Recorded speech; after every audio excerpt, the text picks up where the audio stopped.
Nama saya Ikhwan Sulistiono.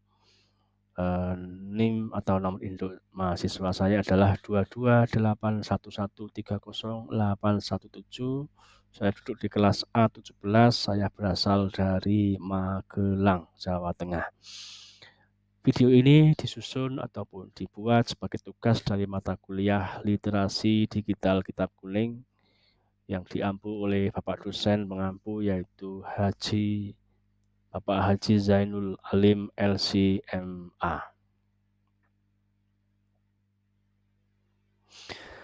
Literasi digital, pengertian dan urgensi serta manfaat.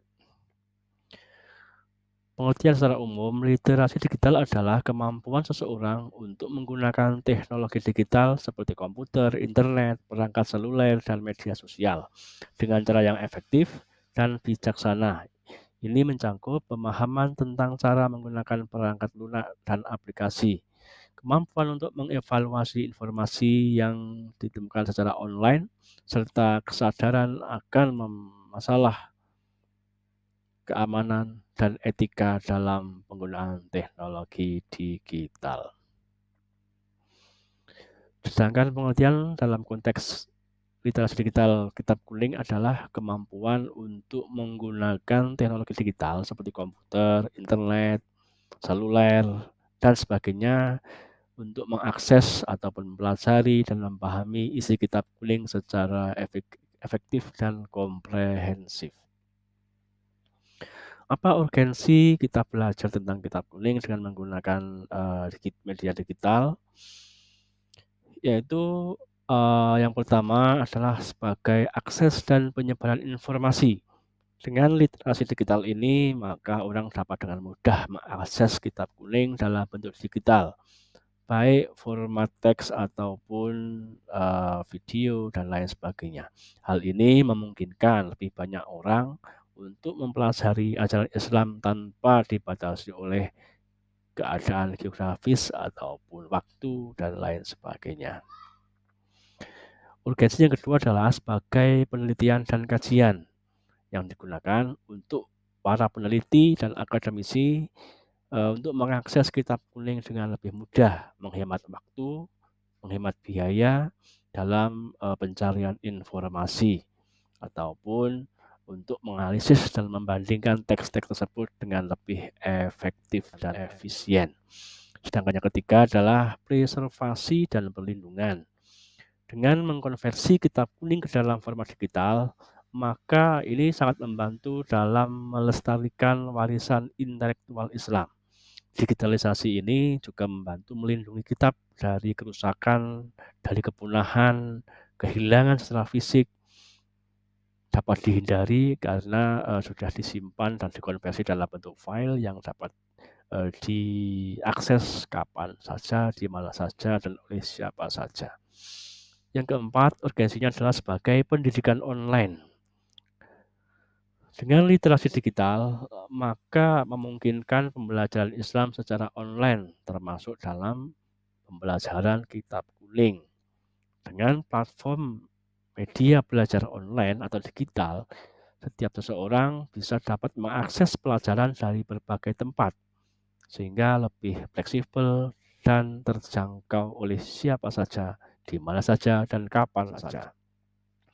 Sedangkan urgensi yang kelima adalah kesadaran akan konteks modern, yaitu membantu individu atau seseorang untuk memahami ajaran Islam dalam konteks modern, memungkinkan mereka untuk menerapkan ajaran-ajaran tersebut dalam kehidupan sehari-hari dengan cara yang relevan dengan kemajuan zaman sekarang. Yang keenam adalah untuk pencegahan penyebaran tafsir-tafsir kitab yang tidak benar, sehingga membantu umat Islam dalam menilai kebenaran informasi yang tersebar. Ini penting karena untuk mencegah penyebaran tafsir-tafsir yang tidak digunakan dan disalahgunakan oleh orang-orang atau kelompok-kelompok yang tidak bertanggung jawab, yang mungkin bertujuan untuk memecah belah agama Islam. Yang ketujuh, sebagai penggunaan etis teknologi, penggunaan kitab kuning dalam bentuk digital ini mengajarkan kepada seseorang untuk menggunakan teknologi secara etis menghormati hak cipta, privasi dalam setiap distribusi dan penggunaan teks-teks agama. Nah, dalam pembelajaran kitab kuning ini ada beberapa aplikasi yang bisa kita gunakan. Salah satunya adalah Pegon Virtual Keyboard. Pegon Virtual Keyboard yang bahwa Pegon Virtual Keyboard ini adalah aksara Pegon, yaitu aksara Arab yang digunakan dalam menuliskan bahasa Jawa.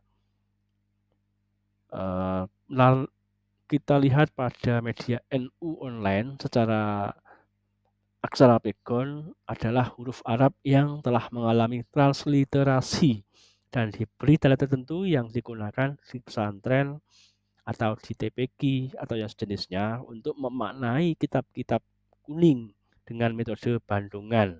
Metode Bandungan yaitu guru membaca dan murid menulis.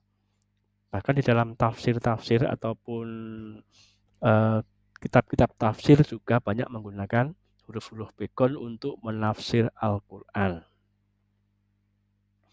Penggunaan aplikasi Pegon Virtual Keyboard. Nah, tentu huruf Pegon ini sangat mungkin asing untuk di luar komunitas-komunitas pembelajaran pesantren ataupun TPQ dan sejenisnya. Sehingga mungkin banyak orang yang tidak tahu apa itu Pegon. Padahal sejarah mencatat bahwa aksara Pegon dulu digunakan untuk menuliskan teks-teks keagamaan, teks sastra, surat menyurat, mantra, dan lainnya. Penggunaan aksara Pegon dalam konteks peperangan menjadi salah satu strategi komunikasi para pejuang bangsa Indonesia dalam rangka mengelabuhi kolonial yang tidak bisa membaca huruf Arab sehingga dikira bacaan-bacaan Al-Quran ataupun kitab. Pada aplikasi Pegon Virtual Keyboard ini memungkinkan para pengguna dapat menulis aksara Jawa ataupun Indonesia dengan huruf Arab pada papan ketik atau keyboard yang tersedia di HP ataupun di gadget-gadget para penggunanya. Dengan mengunduh aplikasi ini, pengguna dapat menggunakan aksara Pegon sebagai sarana menuangkan gagasan ataupun komunikasi melalui smartphone, laptop, tablet, atau perangkat digital lainnya.